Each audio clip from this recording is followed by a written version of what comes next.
हर जप दिया, हर जप दिया, खिन टिल ना की जई,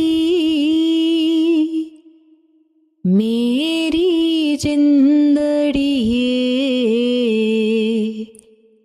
मेरी जिंदड़ी मत के जापे, साहु आवे के नावे राम।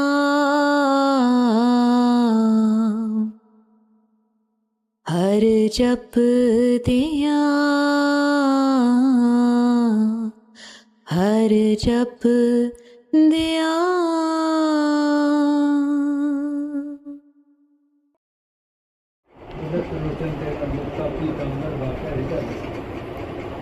अंत समय में भी प्रभु को याद करोगे प्रभु के पास ही पहुंचोगे। लेकिन महापुरुष कहते हैं अंत समय का पता नहीं ना कब आ जाना है, इसलिए अभी शुरू हो जाए। क्योंकि वाणी का ही अंत समय तेरे मुख से राम का नाम निकलेगा, नारायण निकलेगा, तो तुम वैकुंठों में जाएगा, प्रभु के पास जाएगा, मोक्ष हो जाएगा, जन्म मरण के बंधन में छूट जाएगा। लेकिन महापुरुष एडवाइज कर रहे हैं सत्संग में कि अंत वाला श्वास तेरा कौन सा है, कुछ पता नहीं। तो अभी इसी श्वास में लग जब नेक्स्ट आए ना आए, हर जप दें खिंटे न कीजिए मेरी जिंदगी, मत के जप ऐसा हो आवे कि ना आवे राम। नेक्स्ट श्वास आना है कि नहीं आना, नॉट श्योर, इसलिए अभी शुरू हो जाता है।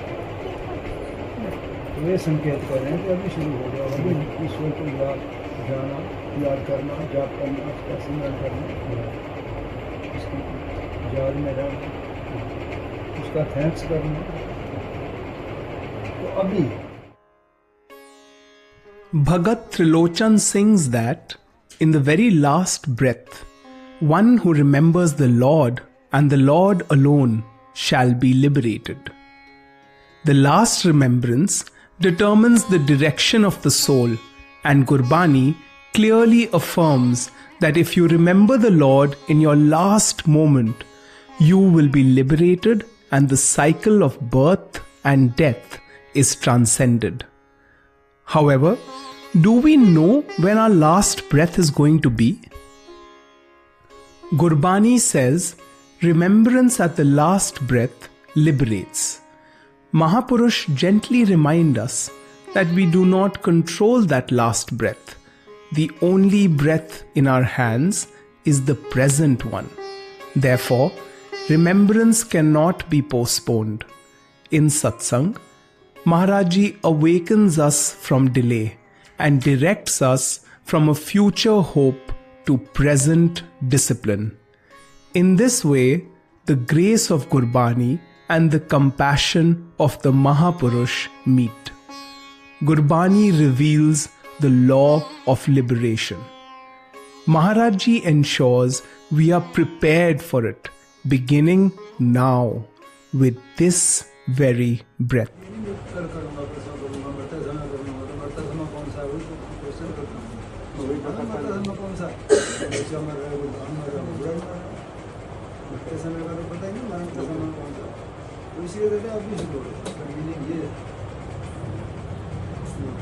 मर लगे जड़ा सो नाम जपना जो मोक्ष मिल जाएगा, मर लगे तो कदम मरना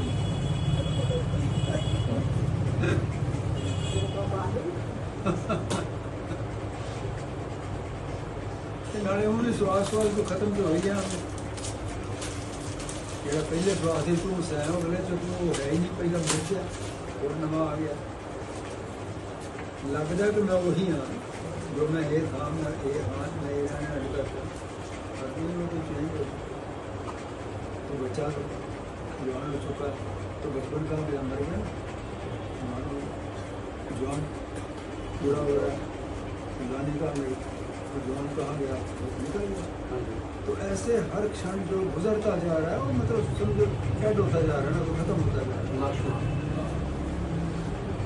सूक्ष्म से उसे सोचोगे ना पता चलेगा, बारीक से यही है कि हर क्षण तुम यानी कि पहला हो रहे हो, हर क्षण तुम मर रहे हो। कब तक? जब तक ईश्वर में विलीन नहीं होते, अपने स्वरूप में लय नहीं होते, तब तक जन्म और मौत तुम्हारा प्रतिक्षण हो रहा है। प्रतिक्षण। आज जो बच्चे ने जन्म लिया, कल वो बच्चा वो नहीं है आज वाला। आज वाला तो आज ही है ना, कल तो उसका चेंज ही हो गया, सब कुछ चेंज हो गया उसका। नेक्स्ट डे फिर सब कुछ चेंज हो गया, नेक्स्ट डे फिर सब कुछ चेंज हो गया। तो 10 साल 20 साल 40 साल 10 साल 90 साल चेंज होता गया। तो ये चेंज बचपन जवान और बूढ़ा तो दिखाई देते हैं हमें। हम बच्चा था, अब मैं यंग था, अब मैं बूढ़ा हो गया, ये दिखाई दे रहा है। लेकिन मैं कह रहा हूँ हर क्षण में तो जन्म भी ले रहा है, मौत भी ले रहा है। जो श्वास निकल गया उसमें, उससे पहले में जो तू था वो नेक्स्ट में नहीं है। तभी तो वो आ जाता है, तभी तो एंड आ जाता है। आगे चलते अगर तू वही रहेगा तो मर ही नहीं सकता। नहीं, हर क्षण में तेरी मौत होगी। इसलिए प्रति क्षण में जब मौत हो ही रही है तो इसी क्षण में कहते हैं तुम ईश्वर से इंटैक्ट हो। सेल्फ रियलाइजेशन अभी। नेक्स्ट क्षण में तो ये नहीं रहेगा। नेक्स्ट तेरा विचार पता नहीं कैसा बने, तेरी कंपनी तुझे कैसे मिले नेक्स्ट। बचपन में स्पोर्ट तो अच्छा था, सत्संगी था, बड़ा हो गया, काले में चला गया, तेरी सत्संग बिगड़ गई। घर वाले भी तेरे कह रहे हैं क्यों तो बिगड़ता जा रहा है, इतनी बिगड़ गया ना। क्या पता नेक्स्ट क्षण में ये क्या हो जाना है। तो इसी क्षण में संभल जा जाते हैं, इसी मोमेंट अभी तो संभल में याद रख।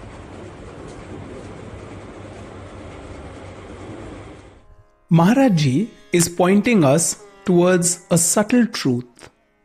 We imagine death as a single event at the end of life.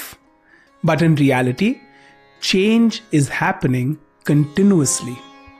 After every breath, there is change, however subtle. Thoughts have shifted, feelings have shifted, the body has shifted. In that sense, a quiet form of death is taking place with every breath. So, what truly belongs to us? Not the past, because it has dissolved. Not the future, because it hasn't arrived yet. Only this present breath remains. Since you are changing every moment, anchor yourself in that which does not change. Use this breath to remember God. Use this breath to thank God. Use this breath to return to the self. This becomes the true spiritual practice. When remembrance and gratitude fill each breath, then life and death lose their sharp boundary. We learn to recognize the divine, the only constant in life.